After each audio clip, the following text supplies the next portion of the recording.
Pituitary gland के बारे में पढ़ने के बाद अब हम थायराइड ग्लैंड के बारे में पढ़ेंगे। थायराइड ग्लैंड बटरफ्लाई शेप की ग्लैंड होती है जो कि लैरिंक्स के ठीक नीचे की तरफ पाई जाती है। लैरिंक्स के नीचे की तरफ, और ये एक तरह के से रैप करती है, मतलब ढक के रख लेती है ट्रैकिया को दोनों ओर से। Just below the cricoid cartilage. तो ये क्रिकोइड कार्टिलेज क्या है? लैरिंग्स का ही पार्ट है। ओके, लैरिंग्स के जो कार्टिलेज हैं उनका जो लास्ट पार्ट है क्रिकोइड कार्टिलेज, उसके नीचे ये बटरफ्लाई शेप की थायराइड ग्लैंड होती है। ठीक है, और यहाँ पर ये ट्रैकिया है। तो ये एक तरीके से ट्रैकिया को ढक के रखती है। ये लिखा हुआ है यहाँ पे, thyroid gland is butterfly shape and it is located just inferior to larynx and wrap around the trachea just below cricoid cartilage. It is composed of right and left lobe. तो दो लोब हैं इसमें, right lobe और left lobe, one on either side of trachea. Trachea के दोनों side पे। The area connected by an isthmus. ठीक है, तो दोनों लोब जो है एक दूसरे से कनेक्टेड होते हैं। तो ये बीच का पार्ट क्या कहलाता है? इस्थमस कहलाता है। Thyroid follicles are the functional unit of thyroid gland. Thyroid follicles इनकी फंक्शनल यूनिट हैं। तो थायराइड फॉलिकल्स क्या हैं ये देखिए। Thyroid follicle is a single layer of epithelial cell called follicular cells arranged as hollow vesicles. ठीक है, तो ये खाली वेसिकल्स के जैसे अरेंज्ड होते हैं एपिथेलियल सेल्स के बने हुए फॉलिकल, थायराइड फॉलिकल। ठीक है, ये इसके बीच में ये खाली स्पेस है। तो जो ये खाली स्पेस है यहाँ पर एक विस्कस मटेरियल, एक चिपचिपा पदार्थ भरा हुआ रहता है जिसे क्या कहते हैं? कॉलॉइड कहते हैं। ठीक है, ये कॉलॉइड क्या है? एक ग्लाइकोप्रोटीन है। ठीक है, थायरोग्लोबुलिन नाम का प्रोटीन होता है जो कि थायराइड हार्मोन को सिक्रीट करता है। ठीक है, A few cells called parafollicular cells between follicles। तो ये follicles के बीच में कुछ एक सेल्स होती हैं, दूसरी सेल्स हैं जिन्हें पैराफोलिकुलर सेल्स, ये देख रहे हैं आप, ये पैराफोलिकुलर सेल्स हैं। ठीक है, तो फंक्शनल यूनिट में हमें क्या ध्यान रखना है कि जो सेल्स होती हैं ये सर्कुलर शेप की हैं, एपिथेलियल से सेल से बनी हुई होती हैं, और इनके बीच में खाली स्पेस होता है जिसमें एक प्रोटीन है थायरोग्लोबुलिन नाम का। ठीक है, तो थायराइड हार्मोन यहाँ से सिक्रीट होते हैं T3 T4। तो मेन जो हमारे दो मुख्य हार्मोन हैं T3 T4, ये ज़रूरी क्यों होते हैं? ताकि सेल्स का होमियोस्टेसिस मेंटेन हो सके। होमियोस्टेसिस बेसिकली मेटाबॉलिज्म के लिए T3 T4 रिस्पॉन्सिबल होते हैं। ठीक है, thyroid stimulating hormone. Thyroid stimulating hormone ये T3 T4 को सिक्रीट करवाने का काम करते हैं। हालांकि जब भी TSH का लेवल बढ़ता है तो T3 और T4 का लेवल कम हो जाता है। ये हमने जब होमियोस्टेसिस का लेक्चर पढ़ा तब भी इस बारे में बात की थी कि ये नेगेटिव फीडबैक है होमियोस्टेसिस का। तो T3 और T4 का निर्माण कैसे होता है? इस प्रोसेस में आयोडीन की इंजेक्शन की ज़रूरत पड़ती है। आयोडीन का इनटेक होना चाहिए।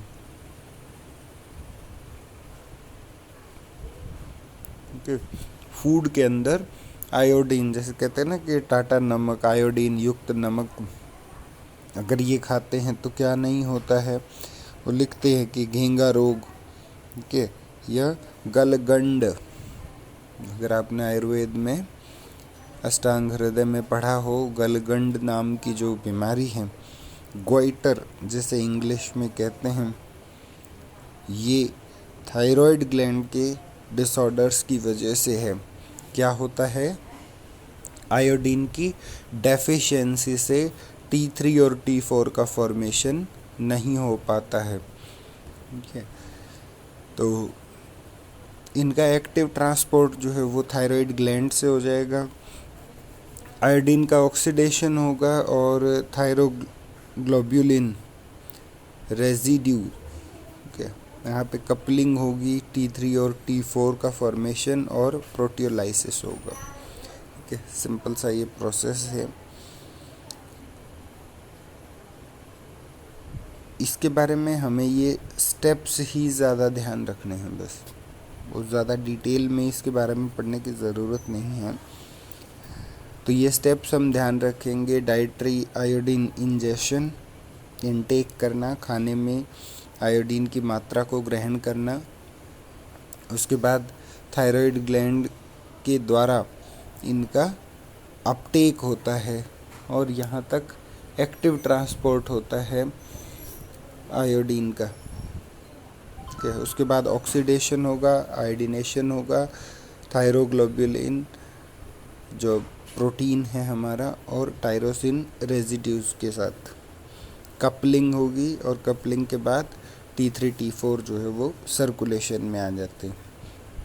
इन पर इम्पैक्ट किसका रहता है, TSH का। जब ये सिक्रीट होगा तो ही ये पूरी प्रोसेस होती है, ठीक है। तो आयोडीन के सोर्सेज क्या क्या हैं ये हम जानते हैं, फूड के द्वारा, ठीक है। सी फूड है, नमक युक्त जो पानी होता है, सी फूड है ना, और ब्रेड है, डेयरी प्रोडक्ट्स हैं, आयोडाइज साल्ट है जो मैं टाटा नमक के बारे में बात कर रहा था, ठीक है। डाइटरी सप्लीमेंट्स हैं। तो हमें एक दिन में कितने आयोडीन की ज़रूरत है, 150 म्यूग्राम पर डे, 150 म्यूग्राम पर डे, इतने आयोडीन की हमें ज़रूरत होती है। Carriers for circulating thyroid hormone, अब हमने थायराइड हार्मोन का फॉर्मेशन तो कर लिया, लेकिन उसके सर्कुलेशन के लिए कैरियर्स क्या क्या हैं। More than 99% of circulating T4 T3 is bound to plasma carrier proteins, ठीक है। तो ये प्लाज्मा प्रोटीन्स के साथ जुड़ करके सर्कुलेट होते हैं, ठीक है। Thyroxine binding globulin, thyroxine binding globulin ये एक तरीके का प्रोटीन है। कौन सा प्रोटीन है, प्लाज्मा प्रोटीन है।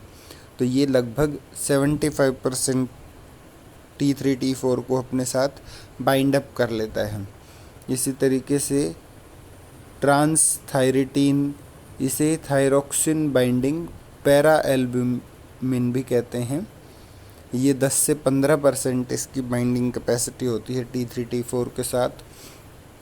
फिर जो एल्ब्यूमिन नाम का प्रोटीन है, तो बेसिकली ये सारे क्या हैं, प्लाज्मा प्रोटीन है। तो एल्ब्यूमिन 7% की लगभग बाइंडिंग कैपेसिटी रखता है और हाई डेंसिटी लिपोप्रोटीन जो हैं वो भी 3% T3 T4 को बाइंड अप करते हैं और सर्कुलेट करते हैं, ठीक है। तो थायराइड हार्मोन के फंक्शंस क्या होंगे, ग्रोथ और डेवलपमेंट में, ठीक है। ग्रोथ और डेवलपमेंट में इसका काम होता है, नॉर्मल ब्रेन डेवलपमेंट के लिए ये रिस्पॉन्सिबल होता है। चाइल्डहुड ग्रोथ में अनट्रीटेड कंजेनाइटल हाइपोथायरॉयडिज्म और chronic hypothyroidism during childhood can result in incomplete development and mental retardation. तो बचपन में जो ग्रोथ होती है उसके लिए T3 T4 इनका प्रॉपर फॉर्मेशन, मेटाबॉलिज्म ये बहुत ज़्यादा ज़रूरी है।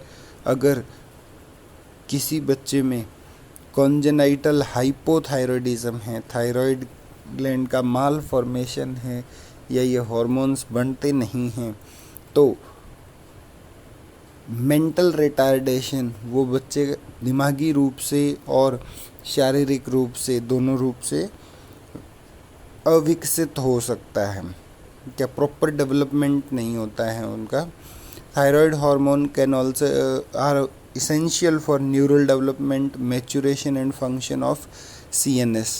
ठीक है, तो थायराइड हार्मोन जो है वो ज़रूरी होता है ताकि न्यूरॉन्स का डेवलपमेंट हो सके, मैच्योरेशन हो सके और CNS का फंक्शन, सेंट्रल नर्वस सिस्टम का फंक्शन प्रॉपर हो सके।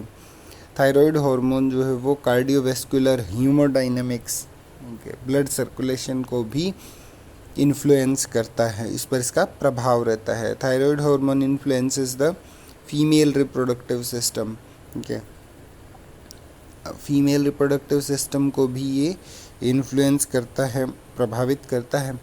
अगर ये प्रॉपर तरीके से ना हो तो मेंस्ट्रुअल डिसऑर्डर्स हो सकते हैं, इनफर्टिलिटी हो सकती है, बार बार मिसकैरेज वो हो सकता है और कॉम्प्लिकेशंस हो सकती हैं प्रेगनेंसी में। इसके साथ थायराइड हार्मोन जो है वो नॉर्मल बोन डेवलपमेंट के लिए भी क्रिटिकल होता है। ठीक है, दूसरी जो मेटाबॉलिक एक्टिविटीज़ होती हैं टिश्यूज़ में, उनके लिए भी रिस्पॉन्सिबल होता है। और थायराइड हार्मोन माइटोकॉन्ड्रिया की एक्टिविटी और नंबर्स को बढ़ा देता है। इसलिए कहते हैं ना कि मेटाबॉलिज्म में ये क्यों ज़रूरी है, क्योंकि ये क्या करेगा कि सेल का जो किचन है, वेयर हाउस है, ठीक है, उसे या उसके कार्य क्षमता को बढ़ा देता है। फिर दूसरा जो हार्मोन है, एक और हार्मोन कैल्सिटोनिन। ठीक है, कैल्सिटोनिन भी थायराइड ग्लैंड से सिक्रीट होता है। Calcitonin acts to decrease plasma calcium level. ठीक है, कैल्शियम को कम करने वाला हार्मोन है, कैल्शियम को कम करने वाला हार्मोन है। तो कैल्शियम लोअरिंग हार्मोन जो है वो कैल्सिटोनिन होता है। ठीक है, calcitonin osteoclastic activity, bone formation activity को इनहिबिट करता है। तो जिन पेशेंट्स में ऐसे कहते हैं कि बोन का ओवर ग्रोथ हो गया है, हड्डी बढ़ रही है, हो सकता है कि इसमें थायराइड हार्मोन, कैल्सिटोनिन नाम के हार्मोन का कोई इफ़ेक्ट हो। ठीक है, तो कैल्शियम का लो लेवल होना भी ज़रूरी है। इसी तरीके से एक और हार्मोन है पैराथॉर्मोन। ठीक है, जो पैराथायराइड ग्लैंड से सिक्रीट होंगे वो ठीक इनके ऑपोजिट काम करते हैं। ठीक है, जो कि पैराथॉर्मोन विटामिन डी और कैल्शियम लेवल को बढ़ाने का काम करते हैं। ठीक है, सिर्फ कैल्सिटोनिन है जो कि प्लाज्मा के अंदर कैल्शियम लेवल को कम करता है।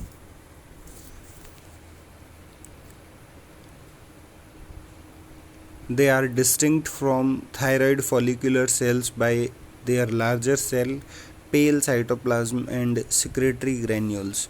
ये भी एक चीज़ है कि कैल्सिटोनिन सेल्स जो होते हैं ये हमारी जो फॉलिकुलर सेल हैं, जो अभी हमने पढ़ा कि बेसिक स्ट्रक्चरल यूनिट क्या है, कि वो फॉलिकुलर सेल्स हैं या थायराइड फॉलिकुलर सेल्स हैं जिनके अंदर कॉलॉइड नाम का प्रोटीन होता है। ये उनसे अलग कैसे हैं कि साइज़ में बड़ी होती हैं और इनका जो साइटोप्लाज्म है वो पेल होता है और इसमें छोटे छोटे ग्रेन्यूल्स भी पाए जाते हैं। उसके बाद देखिए थायराइड हार्मोन का रेगुलेशन कैसे होता है। ठीक है, थायराइड रिलीजिंग हार्मोन हाइपोथैलेमस से स्टिमुलेट करेगा एंटीरियर पिट्यूटरी से थायराइड सिक्रेटरी हार्मोन को या थायराइड स्टिमुलेटिंग हार्मोन को, और उसके बाद थायराइड हार्मोन थायराइड ग्लैंड से सिक्रीट होंगे। ठीक है, लो BMR और लो T3 लेवल अगर हाइपोथैलेमस में थायराइड रिलीजिंग हार्मोन रिलीज़ होता है जो कि स्टिमुलेट करेगा थायराइड स्टिमुलेटिंग हार्मोन को, और वहाँ से फॉलिकुलर सेल्स T3 और T4 को रिलीज़ करेंगी। अगर T3 का लेवल बढ़ता है तो फिर ये नेगेटिव फीडबैक शुरू हो जाता है। तो थायराइड के डिसऑर्डर्स क्या क्या हो सकते हैं? गोइटर, जो अभी हम बात कर रहे थे कि आयोडीन की कमी की वजह से गोइटर नाम की बीमारी होती है। उसके साथ साथ हाइपरथायरॉयडिज्म, हाइपोथायरॉयडिज्म के ये भी होते हैं। तो हाइपोथायरॉयडिज्म क्या है? causes with multiple causes in which thyroid falls to secrete an adequate amount of thyroid hormone। तो T3 T4 का लेवल जब भी कम होगा तो हम उसे क्या कहेंगे? हाइपोथायरॉयडिज्म, हाइपो, ठीक है। और TSH का लेवल जब कम होगा तब हम उसे हाइपरथायरॉयडिज्म कहेंगे, ठीक है, हाइपरथायरॉयडिज्म।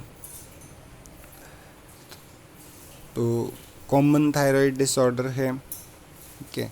तो हाइपोथायरॉयडिज्म में क्या क्या देखने को मिलता है ये देखिए।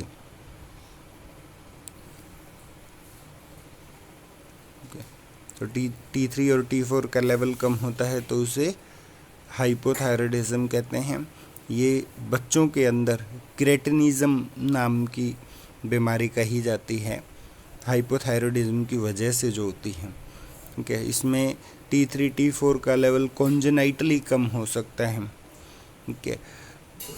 ज़्यादातर इसका कारण माना जाता है जो मैटरनल हाइपोथायरॉयडिज्म की वजह से, मैटरनल हाइपोथायरॉयडिज्म की वजह से।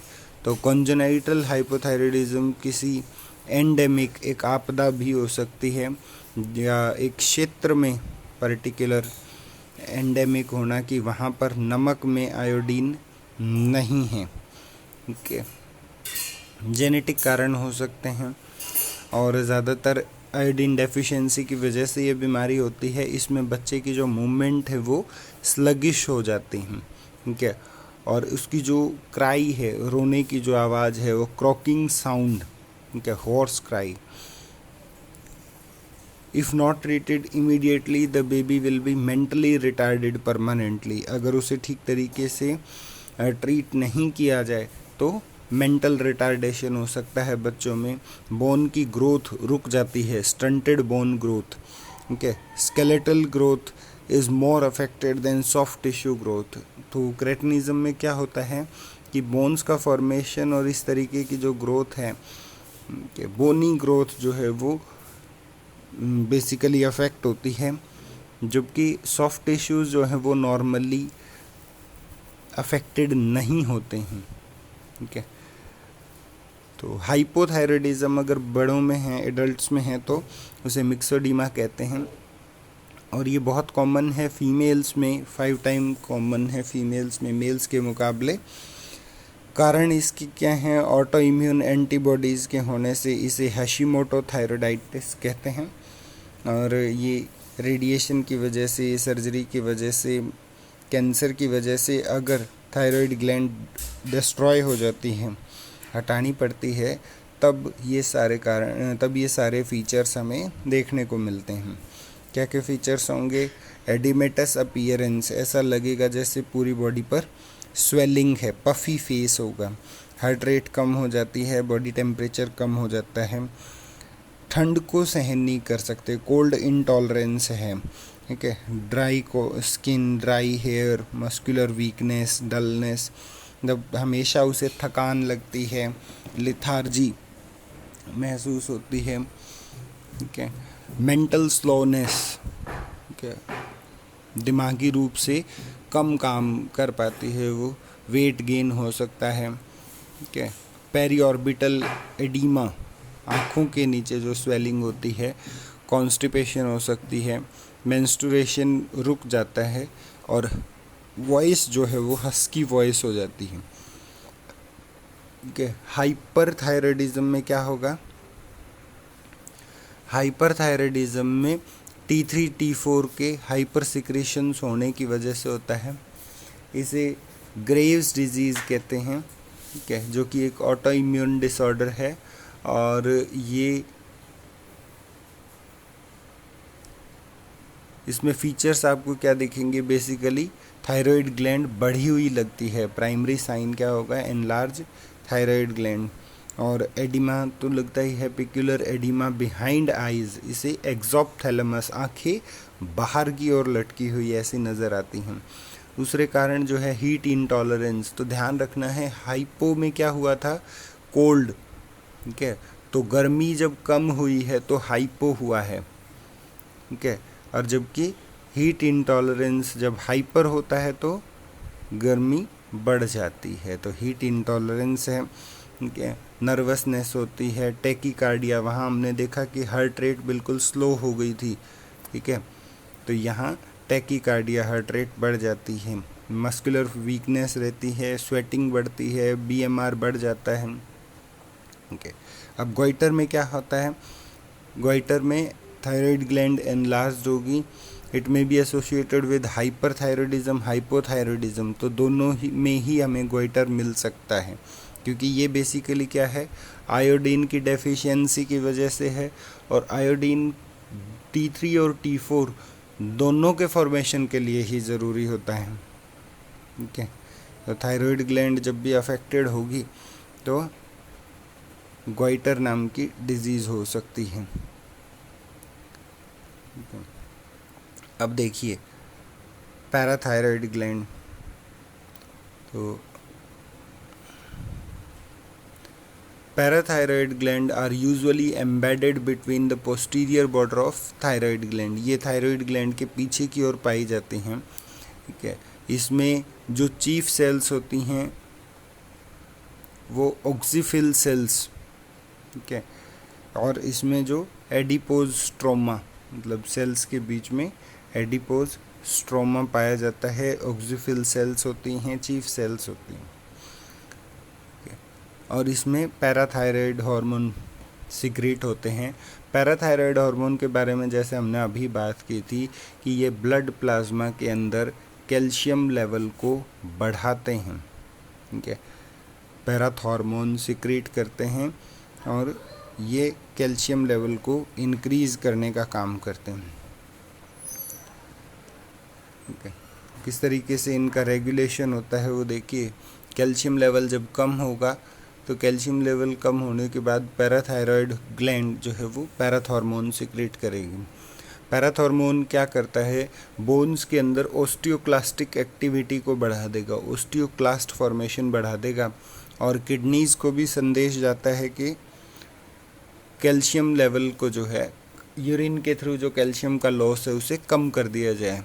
साथ ही साथ विटामिन डी के एब्जॉर्प्शन को बढ़ा दिया जाता है, enhance absorption of calcium from intestine. Vitamin D और कैल्शियम दोनों का जो लेवल है वो एब्जॉर्प्शन का लेवल बढ़ा दिया जाता है, ठीक है। उससे क्या होगा, दोनों ही चीज़ें कैल्शियम का जो लेवल है प्लाज्मा के अंदर बढ़ा देंगी। ये काम किसका है, पैराथ हार्मोन का है, ठीक है। तो ओवरऑल कैल्शियम लेवल को इंक्रीज़ करना ये पैराथ हार्मोन का काम है। Parathormone acts directly on the bones to stimulate calcium reabsorption, ठीक है। तो ये जो ऊपर लिखा हुआ है यही हमने यहाँ पढ़ा कि पैराथ हार्मोन कैल्शियम के रीअब्जॉर्प्शन को बढ़ा देता है, ओस्टियोक्लास्टिक एक्टिविटी को बढ़ाता है, और किडनीज़ को भी स्टिमुलेट करता है कि वो कैल्शियम को कम से कम लॉस करे यूरिन के through, okay.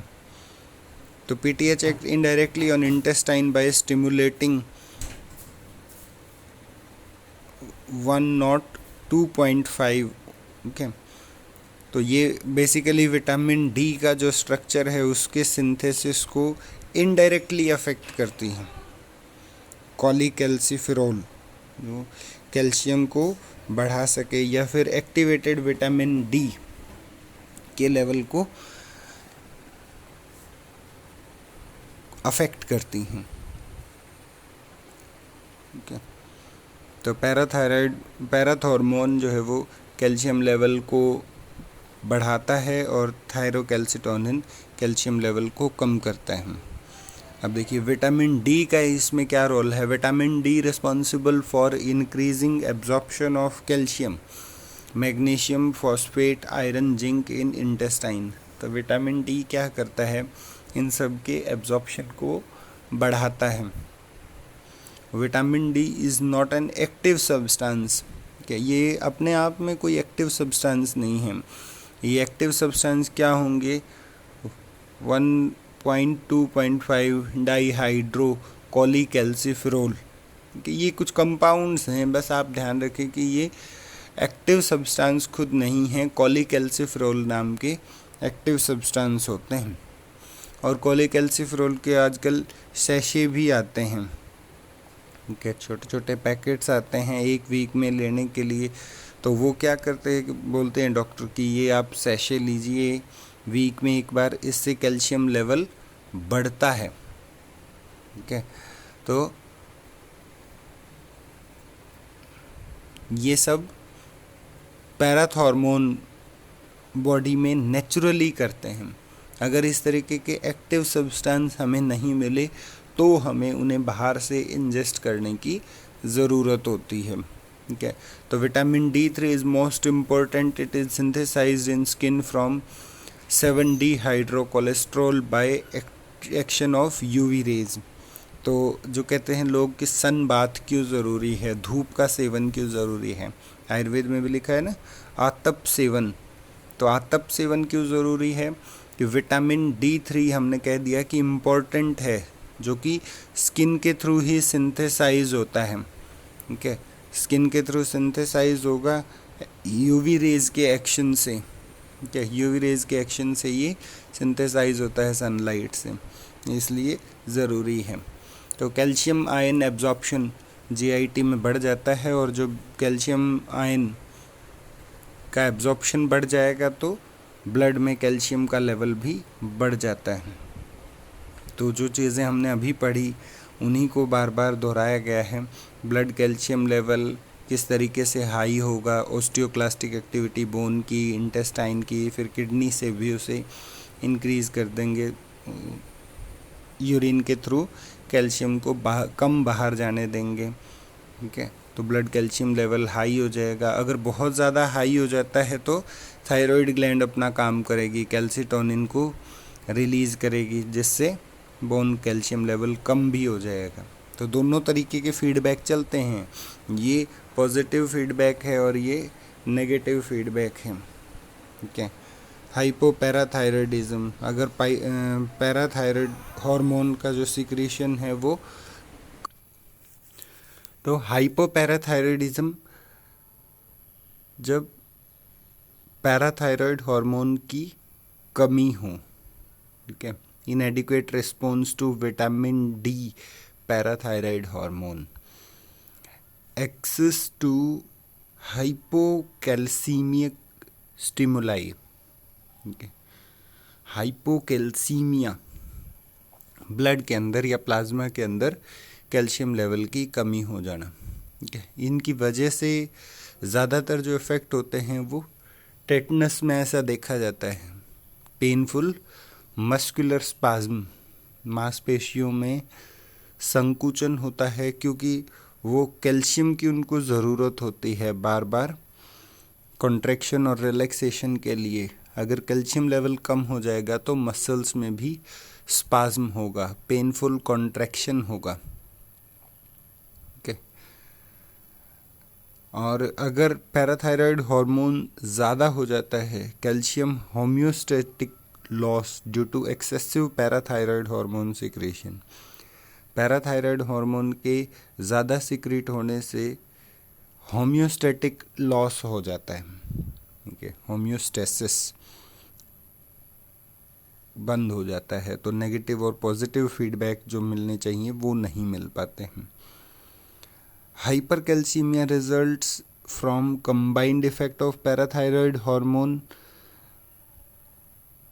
Bone reabsorption, intestinal calcium reabsorption and renal tubular reabsorption, ये सब चीज़ें जब एक साथ होती हैं तो ही कैल्शियम का लेवल जो है वो बढ़ता है। पैराथायरॉयड हार्मोन का हाइपर सिक्रेशन होता है। Excess reabsorption of bone matrix increase blood level of calcium phosphate causes bone to become soft and easily fractured. तो देखिए ये भी हमें ध्यान रखना है, ऐसा नहीं है कि कैल्शियम का लेवल बढ़ना और कम होना वो हमेशा ही ठीक होता है। तो एक्सेस रीअब्जॉर्प्शन, ज़्यादा रीअब्जॉर्प्शन अगर बोनी मैट्रिक्स से हो जाएगा, बोन के अंदर जो कैल्शियम है अगर वो बार बार ब्लड प्लाज्मा के अंदर आता रहेगा तो बोन्स जो हैं वो, प्लाज्मा के अंदर कैल्शियम लेवल बढ़ा हुआ है वो ठीक है, लेकिन बोन्स जो हैं वो सॉफ्ट हो जाती हैं, फ्रेजाइल हो जाती हैं और ब्रेकेबल, ईजिली फ्रैक्चर हो सकता है उनमें। और ज़्यादा कैल्शियम लेवल होने से किडनी स्टोन भी हो जाते हैं। तो इस तरीके से हमने थायराइड और पैराथायराइड हार्मोन के बारे में पढ़ा। अगले लेक्चर में हम एड्रीनल ग्लैंड के बारे में पढ़ेंगे। तो यहाँ तक अगर कोई भी डाउट है आप लोगों को तो आप हमसे पूछ सकते हैं। Thank you.